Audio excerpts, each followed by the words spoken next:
tell you this. Uh-huh. With love to you guys, huh?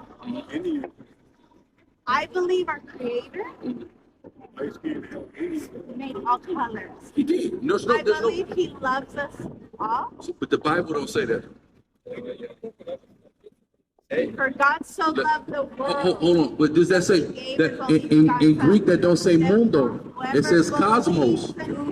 Let's get Hebrews 1. Okay, let's read. Okay, let's read the Bible. Let's read the Bible. All right, go ahead. Hebrews chapter. Okay, John 3:16. Let's read the rest of the Bible to make sense of that, though, because it doesn't make sense if you just leave it there. Go ahead. Hebrews. Okay, no, it doesn't mean mundo right there. What language was the New Testament written in? Do you speak Greek? It's Greek. No. Do you speak? No, it's not. Do you speak Greek? Because it was the lingua franca of the time. Hold on. Listen. Can you prove that with the Bible? Why was it in Greek? No. Can you prove that with the Bible? God is a How God many of Jews? all See, nations and do you see your grandstanding? I asked you a question. Do you speak Greek? I don't speak Greek. Okay, so what is the word for world in John 3:16? Do you know? No, you don't.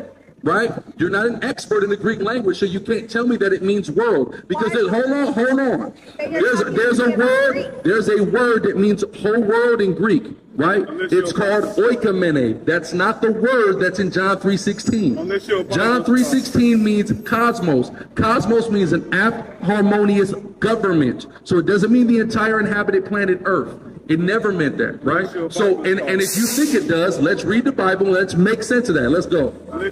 Hebrews chapter 1, verse 2. It says, hath in these last days spoken unto us by his Son, whom he hath appointed heir of all things, by whom also he made the worlds. Worlds, plural. So what does that mean? Jesus made worlds. What are the worlds that Jesus made?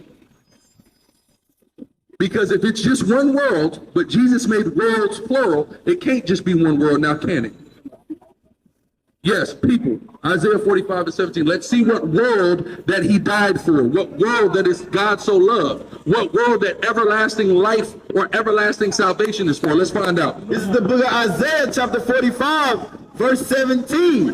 But Israel shall be saved in the Lord with an everlasting salvation. That's important because it says whosoever believes shall have everlasting life. And say Israel shall be saved with an everlasting salvation. Watch this, read.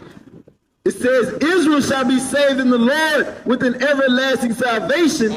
Ye shall not be ashamed nor confounded, world without end. It said Israel is the world without end.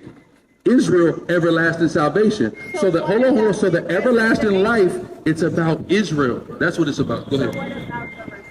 What about the rest of the nation? Let's find out. I got another precept. This is the book of John, chapter 18, verse 20. Jesus answered him, I spake openly to the world.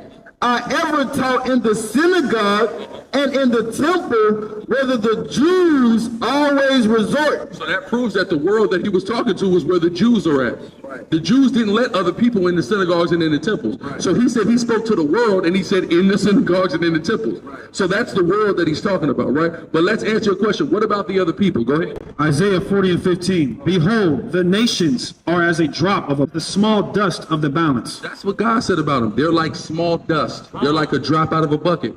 That's how he feels about them. Now let's get Romans 9. Let's reaffirm it. Hold on. I just read the Bible.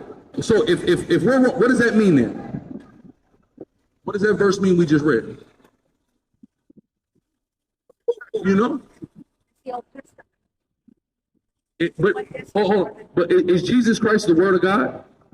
That's the Word of God. Matthew 4:4.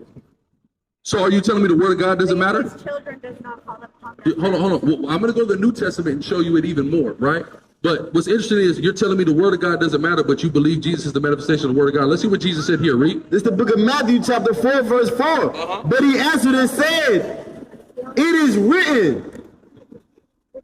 But he answered and said, it is written, man shall not live by bread alone, but by every word. Say by what? Every word. Jesus said we got to live by every word, read. But by every word that proceedeth out of the mouth of God. That means you can't just go, oh, it's the Old Testament and dismiss it. Jesus said every word that proceeded. He didn't say every word that in this testament. He said and that's the first word of the New Testament. When Christ begins to speak, and the first thing he says is, everything God said is what we must live by. The whole word. The whole word. Or as I say, he cometh in the volume of the book, in the whole book. This is Romans chapter 9, verse 20, verse 19. Thou wilt say then unto me, why doth he yet find fault? For who hath resisted his will?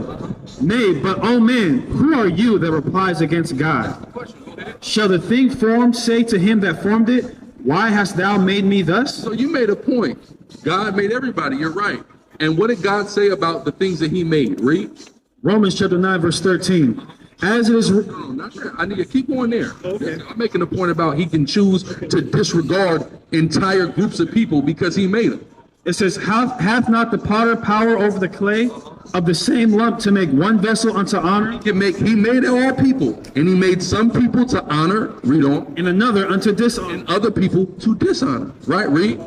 What if God, willing to show his wrath and to make his power known, endured with much long suffering the vessels of wrath fitted for destruction? There are people that are vessels of wrath fitted for destruction that he allows to run rampant to prove a point and then destroys. Right, let's go. There's earlier is what you're looking for. Okay, go ahead. Okay, so Romans chapter 9, verse 10. And not only this, but when Rebekah also had conceived by one, even by our father Isaac, for the children being not yet born, neither having done any good or evil. So he made this child, and that child hadn't done anything wrong yet or right.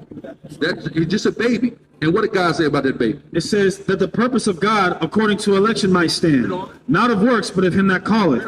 It was said unto her, the elder shall serve the younger. Say what? The elder shall serve the younger. As it is written, Jacob have I loved, but Esau have I hated. So God, before Esau did anything, God said, I hate Esau. 2 nations came Right? out of one. How do you feel about that? You said 2 nations came out of one. No, I'm reading it in the New Testament. I'm reading it in Romans. You said It's being reiterated in Romans.